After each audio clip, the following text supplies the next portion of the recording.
સૌવાલા મિત્રોને મારા જય સિયારામ. હું દુષ્યંત પાઠક શ્રી હનુમાનજી દાદાની અસીમ કૃપાથી એક નવા વિડીયો સાથે આપની સેવામાં ઉપલબ્ધ છું. તો વાલા મિત્રો, આજનો ઉપાય આ વિષયની અંદર તારીખ છે 16 ઓગસ્ટ 2026 ને વાર છે રવિવાર.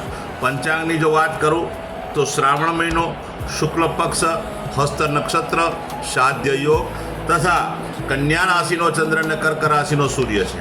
અશુભ સમયની જો વાત કરી તો યમઘંટ બપોર 12:31 થી 2:08 સુધી છે અને રાહુકાળ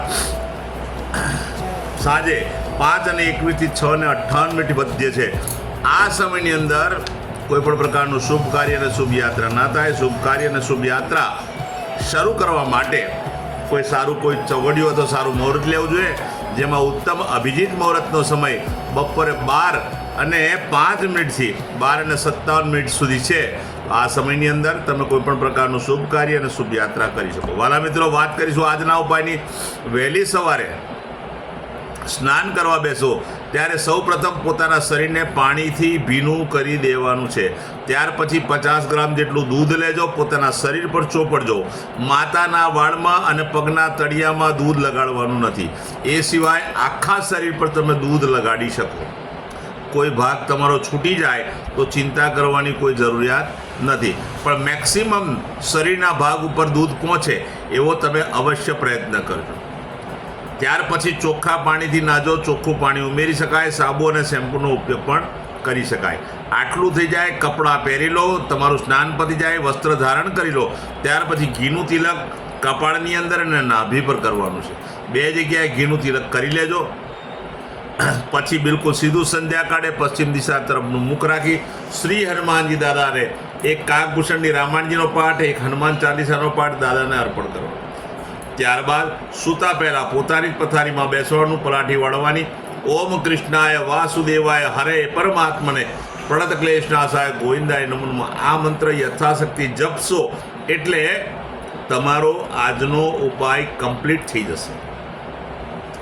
જે મારા વાલા મિત્રનો જન્મદિવસ 16 ઓગસ્ટ 2026 ને રવિવારના દિવસે છે, તેવા બધા જ વાલા મિત્રો સૌપ્રથમ તેમને જન્મદિવસની શુભકામના. શ્રી હનુમાનજી દાદા એમની મનોકામના પૂર્ણ કરે, બલબુદ્ધિ વિદ્યા આપે, એમનું એમના પરિવારનું રક્ષણ કરે. ઉપાયના ભાગરૂપે મેં કહ્યું તે પ્રમાણે સ્નાન, મેં કહ્યું તે પ્રમાણે ઘીનું તિલક કરવાનું.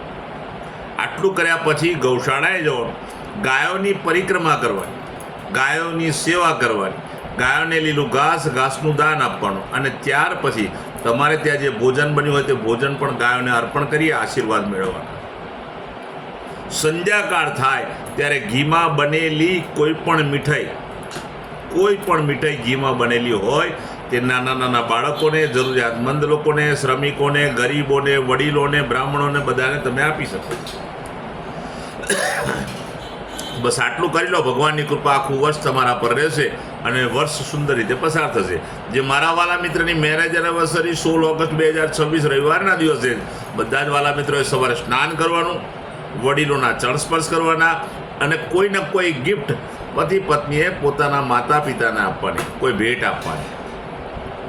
ત્યાર પછી ગૌશાળાએ જવાનું, પતિ પત્નીએ ગાયોની પરિક્રમા કરવાની, ગાયોને લીલું ઘાસનું દાન આપવાનું.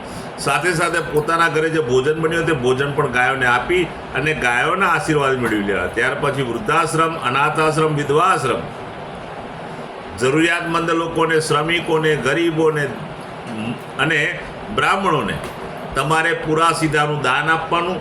પૂર્ણ સીધામાં શાકભાજી સહિત દાન આપવાનું અને સીધું ના આપી શકો તો કોઈ પણ વ્યક્તિને તમે ભોજન કરાવશો, જરૂરિયાતમંદ વ્યક્તિને, ગરીબને તમે ભોજન કરાવી દેશો તો પણ તમને આખું વર્ષ ઉત્તમ પરિણામ પ્રાપ્ત થશે. એક વિશેષ ઉપાય કહું કે જે પતિ પત્નીની આજે મેરેજ એનિવર્સરી છે તે લોકો કોઈ પણ મહાદેવજીના મંદિરે જઈ તાંબાના પાત્રમાં ઘી ભરી અને ભગવાન મહાદેવને જો દાન કરશે, ઉત્તમ પરિણામ પ્રાપ્ત આખું વર્ષ થશે. મારા બધા જ વિડીયો યુટ્યુબ પર હોય છે. મારી યુટ્યુબની ચેનલનું નામ છે દુષ્યંત પાઠક. મારી ચેનલને સબસ્ક્રાઈબ કરો, બેલ આઇકન અવશ્ય દબાવજો. હું નિયમિત એક વિડીયો મૂકું છું.